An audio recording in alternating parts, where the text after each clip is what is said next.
নমস্কাৰ মই এপলিনাৰ লৈছো এই মুহূৰ্তত star cement present time it big breaking লাহোৱালত সংঘটিত হৈছে নিখাৰ ভাগত এটা ভয়ংকৰ পথ দুৰ্ঘটনা এজন মেধাবী ছাত্ৰ মৃগাংক চেতিয়া নামৰ এই ছাত্ৰজনে কৰুণ মৃত্যুক আকোৱালি লৈছে এই ভয়ংকৰ দুৰ্ঘটনাত আলিপুৰ বজাৰৰ পৰা বুলি লাহোৱাল অভিমুখে যাওঁতে এই ভয়ংকৰ দুৰ্ঘটনাত পতিত হৈ কৰুণ মৃত্যুক আকোৱালি লৈছে মেধাবী ছাত্ৰজনে ঘটনাক কেন্দ্ৰ কৰি সমগ্ৰ অঞ্চল জুৰি সৃষ্টি হৈছে উত্তপ্ত পৰিস্থিতি লৈছো এই মুহূৰ্তত star cement present time it big breaking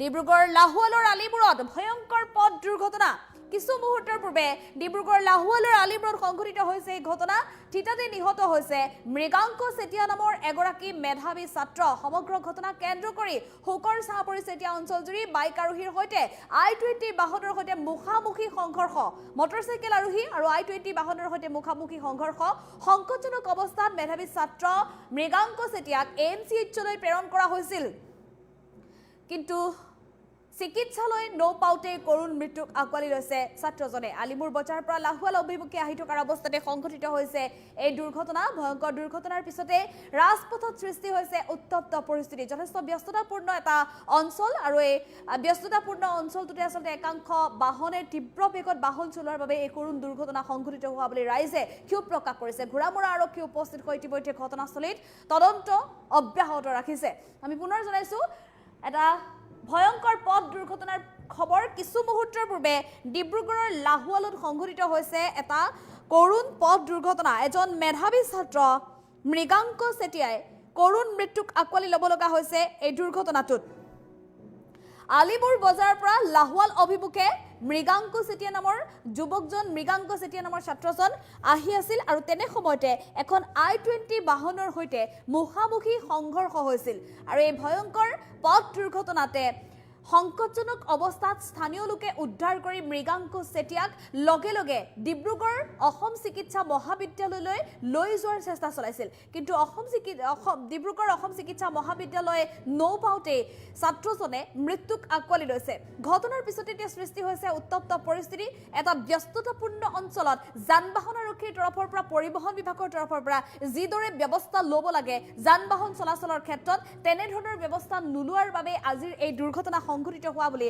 ৰাইজে ক্ষোভ প্ৰকাশ কৰিছে আৰু এই মুহূৰ্তত আপোনালোকে দৃশ্যাংশ দেখিবলৈ পাইছে কিদৰে সৃষ্টি হৈছে এতিয়া উত্তপ্ত পৰিস্থিতি কিছু মুহূৰ্তৰ পূৰ্বে সংঘটিত হৈছে এই কৰুণ দুৰ্ঘটনা সমগ্ৰ ঘটনা কেন্দ্ৰ কৰি এতিয়া হুকৰ চাহ পৰিছে এই মুহূৰ্তত আপোনালোকে দৃশ্যাংশ দেখিবলৈ পাইছে কিদৰে এখন 4চকীয়া বাহন আৰু i20 বাহনৰ মাজত মুখামুখি সংঘৰ্ষ হৈছিল ক্ষমা কৰিব 4চকীয়া বাহন আৰু এখন মটৰচাইকেলৰ মাজত এই ভয়ংকৰ দুৰ্ঘটনা সংঘটিত হৈছিল এখন 4চকীয়া বাহন i20 বাহনখনে মটৰচাইকেলখনত তীব্ৰ বেগেৰে খুন্দা মাৰিছিল আৰু এফালে মটৰচাইকেল আৰোহী মৃগাংক চেতিয়াই কৰুণ মৃত্যুক আকোৱালি ল'ব লগা হৈছে ঘটনাস্থলীতে আৰু এয়া এটা কৰুণ দুৰ্ঘটনাৰ খবৰ ডিব্ৰুগড় লাহোৱালত সংঘটিত হৈছে এই ঘটনা ডিব্ৰুগড় লাহোৱালত এতিয়া এই ঘটনাৰ পিছতে সৃষ্টি হৈছে উত্তপ্ত পৰিস্থিতি এই মুহূৰ্তত আপোনালোকে দেখিবলৈ পাইছে কিদৰে সৃষ্টি হৈছে উত্তপ্ত পৰিস্থিতি বৰ্তমান বহু সময় ধৰি এই দুৰ্ঘটনাৰ পিছতে বহু সময় ধৰি ৰাজপথ এক প্ৰকাৰ স্তব্ধ হৈ পৰিছিল স্থানীয় ৰাইজে ক্ষোভ প্ৰকাশ কৰিছে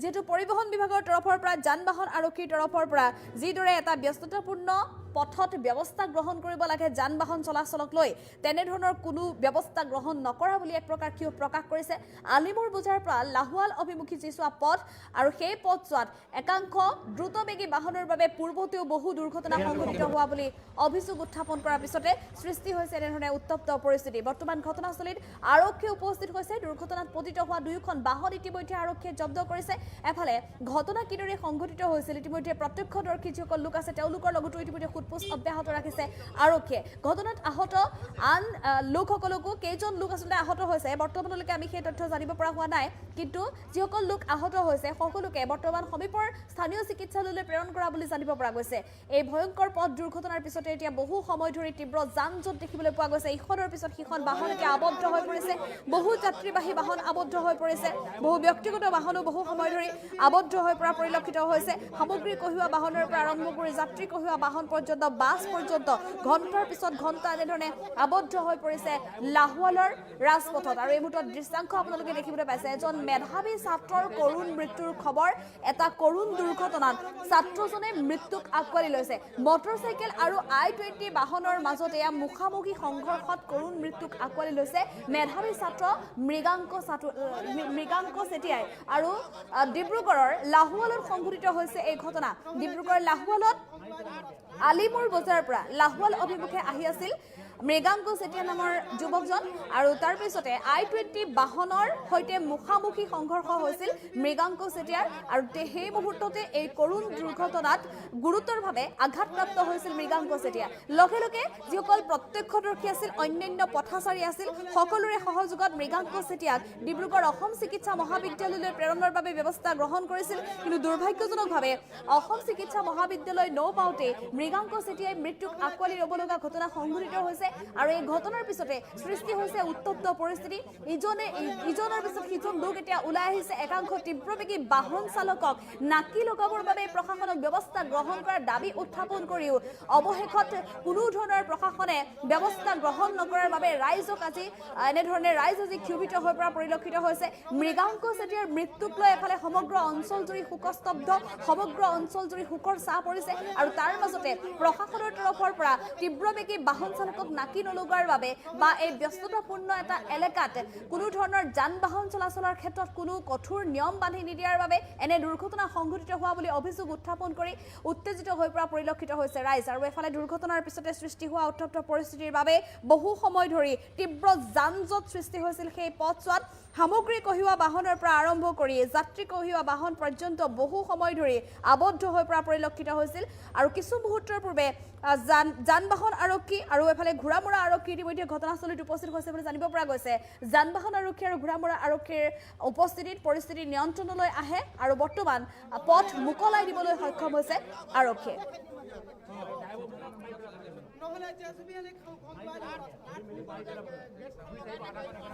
ৰাস্তা বনাইছিলে অসম চৰকাৰে যদি গড় কাটনি মন্ত্ৰীয়ে যদি ৰাস্তা বনাইছিলে ডিভাইডাৰ দি বনাব লাগিছিলে। আগতে যিখিনি সৰু ৰাস্তা আছিলে মানুহ এক্সিডেণ্ট হোৱা নাছিলে। যেতিয়াৰ পৰা ৰাস্তা বনাবলৈ এতিয়ালৈকে 60 ওপৰত এক্সিডেণ্ট হৈ মৃত্যুবৰণ কৰিছে। হে, কিন্তু ৰাস্তাটো বনাইছিলে ডিভাইডাৰ দি বনাইছিলে যে মানে একো ব্যৱস্থা কৰা নাই। আনকি গড় কাটনি মন্ত্ৰীও একো ব্যৱস্থা লোৱা নাই এতিয়ালৈকে মই জনাত 60 এবভ। যদি ৰাস্তা খুব দুখজনক বিষয়, খুব মৰ্মান্তিক এটা ঘটনা। আজি 3 দিনৰ আগত এইটো ৰাস্তাত এটা আমাৰ খুব ডাঙৰ এটা দুৰ্ঘটনা, য'ত নেকি দদৈক আৰু নাতিয়েক স্কুল যোৱা অৱস্থাত এটা ঘটনা ঘটিছে। সম্পূৰ্ণ মেৰিষ্টেট আহি এই ৰাস্তাত আৰক্ষী প্ৰশাসন লৈ কিনে ভিজিট মাৰিলে। আমি এটা দাবী কৰিছোঁ অতি শীঘ্ৰে ইয়াত আমাক স্পীড ব্ৰেকাৰ লাগে, যিহেতু নেকি ইয়াত সপ্তাহ দিন হ'ব নহয়, সপ্তাহ দিনৰ মূৰত সদায় এটা এক্সিডেণ্ট হৈ থাকে। কিন্তু আজিলৈকে আৰক্ষী প্ৰশাসন বা PWD বা কোনোৱে এটা ইয়াত ৰাস্তাখনে স্পীড ব্ৰেকাৰ কোনো এতিয়ালৈকে পদক্ষেপ লোৱা নাই। যদি আজি অতি শীঘ্ৰে যদি ইয়াত স্পীড ব্ৰেকাৰ যদি পদক্ষেপ নলয় আৰু কোনো ইয়াৰ পৰা কিন্তু আমি আঁতৰি নাযাওঁ। মৃগাংক চেতিয়া আজি দুৰ্ঘটনাত এনেকুৱা এটা অৱস্থা হ'ল বুলি শুনি মই আহিলোঁ, দেখিলোঁ। আগতো আজি 3-4 দিনৰ আগত এনেকুৱা এটা ঘটনা হৈ গৈছে। গাঁৱৰে আমাৰ অখিল গগৈ তেওঁৰ নাতিয়েক থ'বলৈ আহোঁতে এক্সিডেণ্ট হৈছিলে। আজিও মোৰ ককাই ল'ৰাটো এক্সিডেণ্ট হৈছে। মই মাননীয় মুখ্যমন্ত্ৰী ডাঙৰীয়া দেৱলৈ অনুৰোধ কৰোঁ যেন আমাৰ গাঁৱৰ আলিমূৰত স্পীড ব্ৰেকাৰকেইটা অতি শীঘ্ৰে দিয়ে যেন, আৰু আমাৰ যি PWD যি মিনিষ্টাৰ আছে তেখেতসকলেও যেন অতি শীঘ্ৰে এই বিষয়ে মাত মাতিবলৈ অনুৰোধ জনোৱা হ'ল।